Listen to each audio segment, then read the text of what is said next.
माँ, मैं बहुत थक गई हूँ घर संभालते संभालते। यहाँ मेरी थकान किसी को नज़र नहीं आती। कुछ दिन आराम करना चाहती हूँ। सोच रही हूँ कुछ दिनों के लिए अपने मायके आ जाऊँ।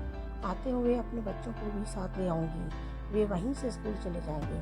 आखिर एक ही शहर में ससुराल और मायका होने का तो फ़ायदा मिले। नम्रता ने फ़ोन पर अपनी माँ से कहा। पार्वती जी ने दूसरी तरफ से कहा, हाँ बेटा, जब तेरी इच्छा हो आ जाना। आखिर ये तेरा भी तो घर है। ठीक है माँ, तो मैं कल ही आ जाऊँगी। नम्रता खुश होकर बोली, हाँ बेटा, कल आ जाओ, मैं तुम्हारा इंतज़ार करूँगी। अभी मैं फ़ोन रखती हूँ, मुझे मंदिर भी जाना है। कमला जी ने फ़ोन रख दिया और सीधे किचन में गई। किचन में खाना बना रही बहू से बोली, अरे अनुपमा सुनो, कल तुम्हारी ननद आ रही है। आज बाजार जाकर फल सब्जी और मिठाइयाँ लेकर आना।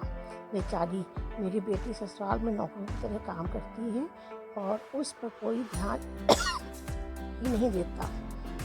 यहाँ आएगी तो कुछ दिन रहेगी तो उसका मन और तबीयत अच्छे रहेंगे। सास के मुंह से ऐसी बातें सुनकर अनुपमा का चेहरा उतर गया। वह मन ही मन सोचने लगी, काश आपको मेरी थकावट भी नजर आती। मैं भी दिन रात झाड़ू पोछा बर्तन खाना बनाना मार्केट जाना और वह काम करती हूँ जिससे मैं हमारे परिवार वालों को कोई दिक्कत ना हो। काश आप मुझ पर भी ध्यान दे पाती। आपकी बेटी तो जब मन में आता है तब यहाँ आ जाती है, लेकिन मैं साल में एक बार ही अपनी माँ के पास जाती हूँ, तब भी आपको प्रॉब्लम होती है। मैं भी इंसान हूँ, मेरा भी मन है। मुझे लगता है अपने माँ के पास जाकर थोड़ा आराम करूँ, सुख दुख की दो चार बातें करूँ, अपना मन हल्का करूँ। भगवान, अब तुम ही कुछ करो ताकि मेरी सास की आंखें खुली और उसे मेरी थकावट भी नजर आए। शाम तक भगवान ने जैसे अनुपमा की सुन ली और उसकी ननद का फोन आया। ननद ने अपनी माँ से कहा कि उसकी सास ने उसे मायके आने के लिए मना कर दिया है, इसलिए इस बार वो नहीं आ सकती है। पार्वती जी बोली, ऐसे कैसे मना कर दिया? पहले तो कभी वह तुम्हें आने के लिए नहीं रोकती थी, इस बार भला क्या हो गया? लाओ मेरी बात कराओ उनसे, मैं समझाती हूँ। नम्रता ने फ़ोन अपनी सास को दिया। पार्वती जी ने कहा, नमस्कार समधन जी, आपसे कुछ कहना था। समधन जी ने कहा, कहिए। दरअसल कल त्यौहार है, इसलिए नम्रता अपने मायके आना चाहती है। अगर आप उसे भेज दें तो अच्छा रहेगा। नम्रता की सास ने कहा, देखिए समधन जी, आपकी बेटी मायके जाकर रहे, इस बात के लिए हमने उससे कभी नहीं रोका और इस बात से हमें कोई प्रॉब्लम है भी नहीं। कुछ दिनों पहले मैं अपने रिश्तेदार की शादी में गई थी। वहाँ आपकी बहू अनुपमा की माता जी से मिलने का मौका मिला। उनसे गपशप करने के दौरान उनकी बातों से पता चला कि अनुपमा को साल में एक ही बार अपने मायके जाने को मिलता है और वह भी बहुत कम समय के लिए। मुझे लगता है आपको पहले अनुपमा को उसके मायके भेज देना चाहिए और वह जब मायके होकर आ जाएगी तो मैं नम्रता को आपके पास भेज दूँगी।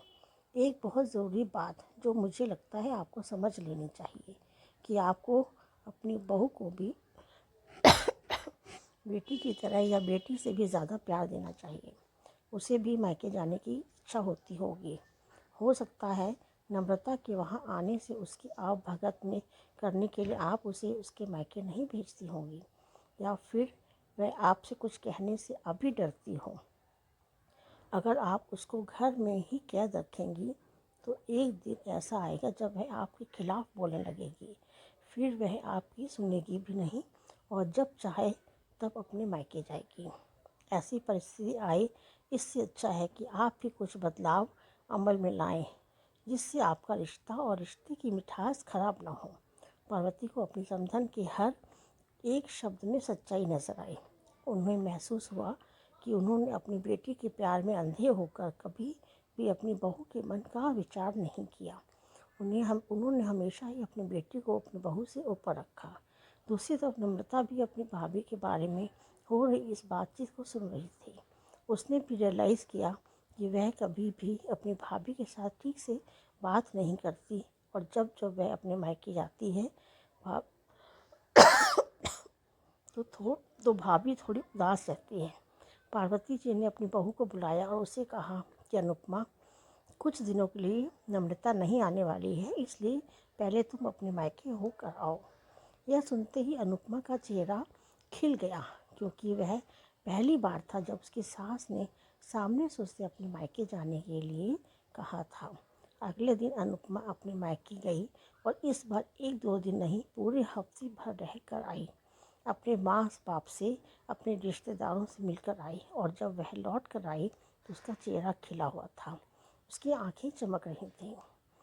अनुपमा के आने के बाद नम्रता भी अपने मायके आई, और इस बार वो खुद सामने से अपनी भाभी से खुशी मिली और अच्छे से बात की। नम्रता ने अपनी माँ से बात करके उन्हें भी अच्छे से समझने में मदद की कि वह कहीं ना कहीं अनुपमा के साथ गलत व्यवहार कर रहे थे। दूसरी तरफ अनुपमा अपने ससुराल वालों के बदले रवैये से बहुत खुश थी। वह अब खुशी खुशी सबका ध्यान रखती और हर काम प्यार से करती। वह ध्यान रखती कि कोई भी ऐसी बात या काम न करे जिससे घर में तनाव का माहौल पैदा हो। पार्वती जी अपनी बहू को खुद ही समय समय पर मायके भेज दिया करती।